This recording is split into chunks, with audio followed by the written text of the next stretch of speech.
Different parts of Jerusalem. First of all, the temple complex right here in front of us. Downtown Jerusalem, which would be the city of David that we visited. See that slope of the mountain going. And the upper part of the hill, which would be the Jewish quarter of today, that would be the aristocracy part of Jerusalem where the rich people and the priests used to live. So, two things that are different between this model and Jerusalem of today. First of all, remember the wall today, from the south corner here, goes straight up to where those three towers are. It does not go around the city of David and Mount Zion. In Jesus' time, the walls of the city surrounded city of David and Mount Zion, and it was part of the city. We spoke about that when we said that if the upper room where the Last Supper was in the Mount Zion area, and we know that it was within the city walls, then it could be the place where Jesus had the Last Supper. Other thing that you see different here is that the wall in Jesus' time is that inner wall, see?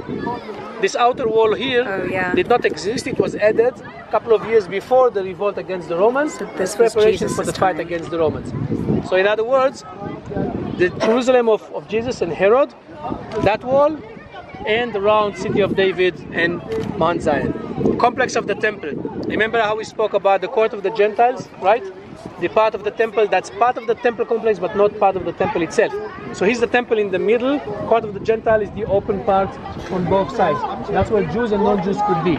Fortress Antonia, the military fortress where the Roman commissioner would be with his men, and that's where Jesus was brought to trial in front of Pontius Pilate. Commercial area, this royal basilica with the roof, which was the area where all the money changers and all the postcards and souvenirs and everything would be sold. And that's the area where Jesus comes and chases the people who exchange money. Remember also how we spoke about the separate entrances for Jews and for non-Jews. So people coming from the desert would enter from the east gate. Here's the east gate right here. You would go down the valley, cross the Kidron Valley from Mount Olives, Garden of Gethsemane, Kidron Valley, east gate, and enter into the temple. From the west, you will see one bridge for the priests, one staircase for the tourists who would come and enter straight into the commercial area. And from the south here, southern wall, where most people entered, that's the southern steps that we visited, where most people would enter. Those people entering from the south would go to some sort of a ramp that goes underneath the whole commercial area and exits straight towards the temple, which means they would have two levels of life. Upper life, Gentiles, below level, Jews that are purified, and they won't mingle. They would not walk one with the other. They would be separated for obvious reasons. So this is where the Muslims have... Yeah, this is where the Muslims have the cemetery today, and that's where they blocked these gates. The temple itself, as you can the eastern gate, the also Muslims has have blocked. hierarchy. First courtyard, all Israelites can go in, both women and men. Over there would be chambers, Sanhedrin chamber, the women's section, the part where they sell you the sacrifices and the wood, the part where they check your sacrifices, all sorts of things. Then you would go to this door there with the round steps up. Levites would stand on the steps, they would sing the music and sing psalms and play music. You would hand your sacrifice to the priest. He would take it behind that door and do the sacrifice on the altar, which used to stand out there in the door.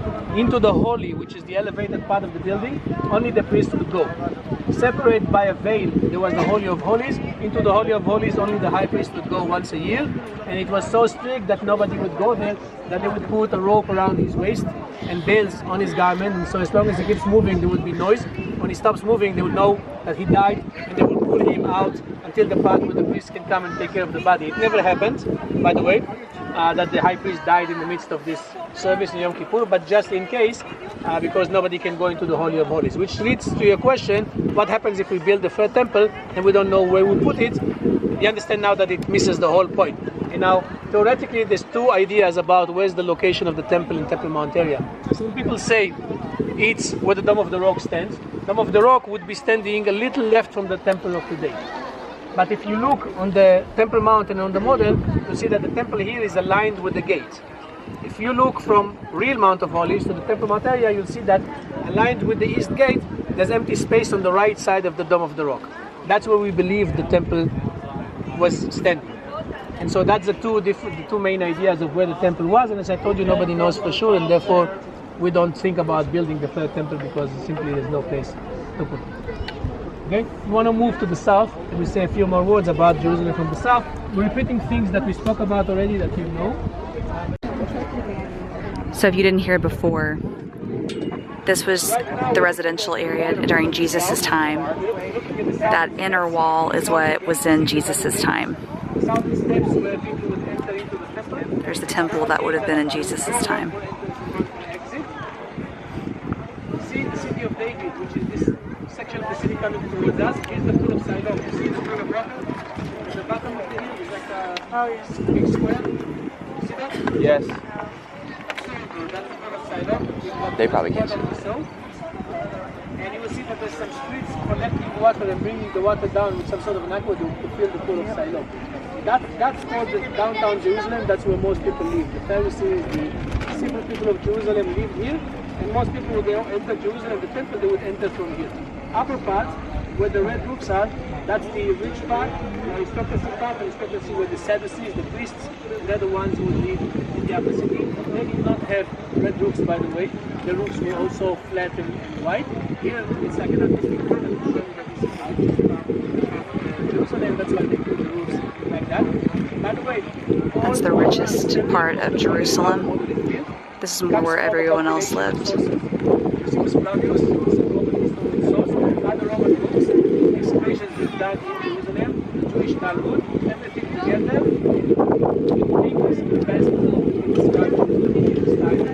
Into the western wall. Here's the western wall, you see? Western wall of the temple, right? And that western wall of the temple is now visible to its full length because we don't have the Arab neighborhood that basically covers the valley and the western wall, right? It's the so western you can see wall. The street that goes along the western wall and ends in Fortress Antonia. You see that? And you see the main entrance to Fortress Antonia, the staircase with the double gate. You all see that? Mm-hmm. So that would be where Jesus was brought to trial in front of Pontius Pilate. Remember we spoke about that?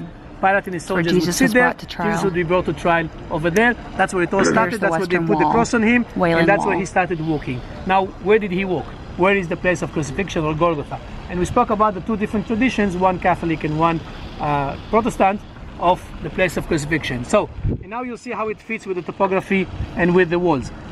I told you that as I said before, the third wall did not exist, remember? So the inner wall was the wall in Jesus' time.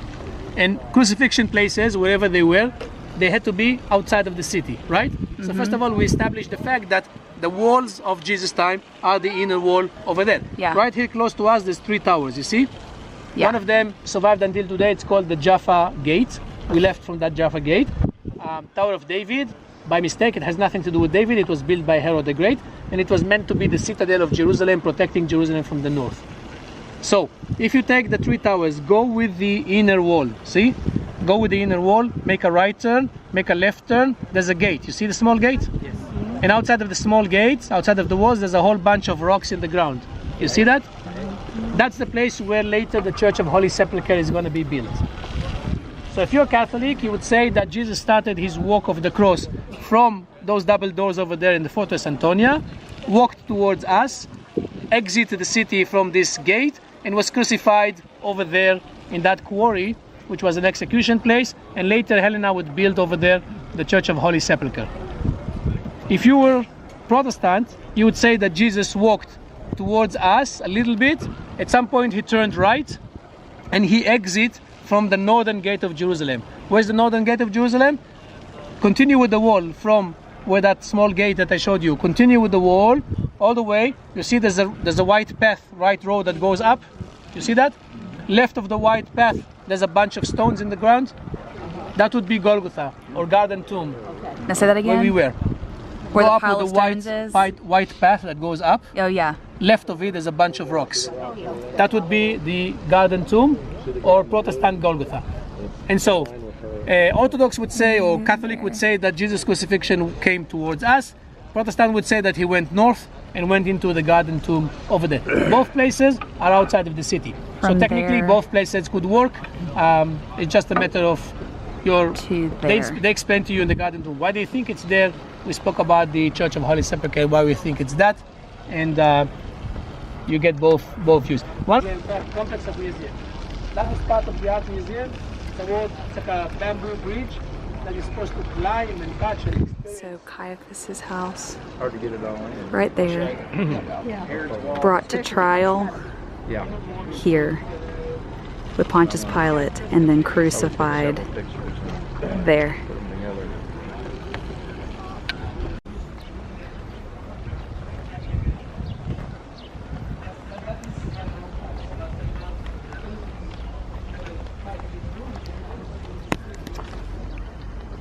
So the second, did he say the second one was built by Herod Antipas?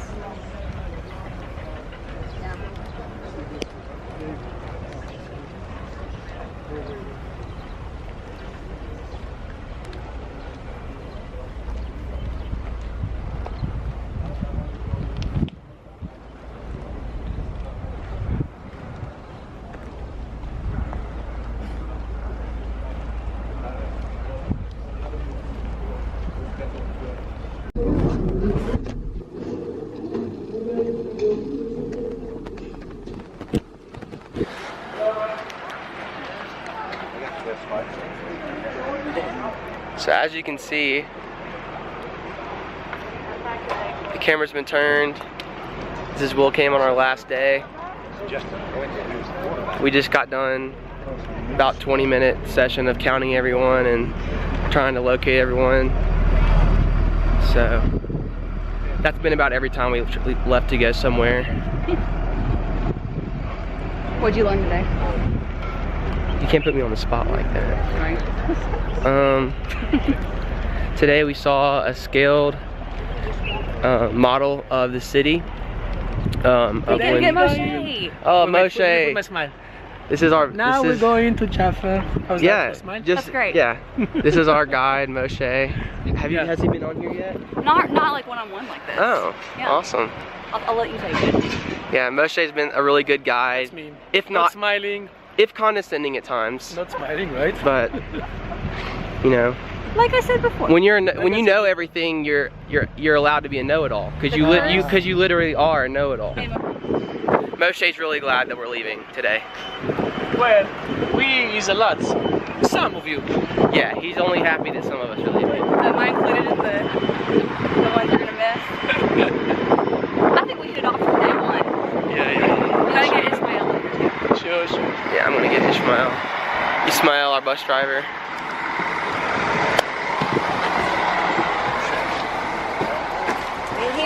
And he knew it too. He just didn't tell her. This is Ismail, our bus driver. Say hello, Ismail.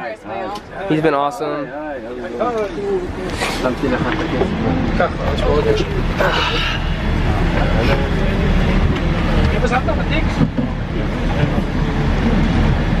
So this has been every day. First one's on the bus waiting for everyone else to get on.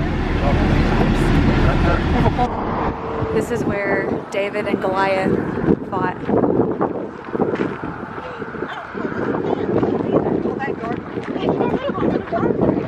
In this valley right here. The Israelites were coming from this side. Goliath was coming from back there. So we are now on the side of the road about to pick up rocks. Because this is where it all went down. David got his stones and killed Goliath. I hope he did. Yeah, apparently my brother is the fearless leader, so we should all be kind of worried, people. That's why we get little snakes. So this is the field.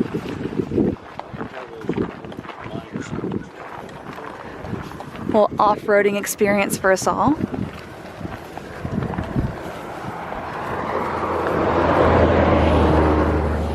It's amazing.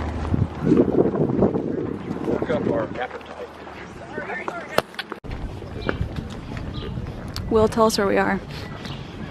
We are in Joppa, or Joppa in biblical terms. It's great. We're eating our farewell dinner. Can you believe that it's farewell? Yeah, Ashley said that it had gone by really fast and today it went by really slow. So it's not a bad thing or anything, it just did. You gonna miss everybody? Yes. I'm gonna miss everyone a lot. I'm gonna miss waiting on everyone a lot. Yeah. I don't know what I'm gonna do with all that time.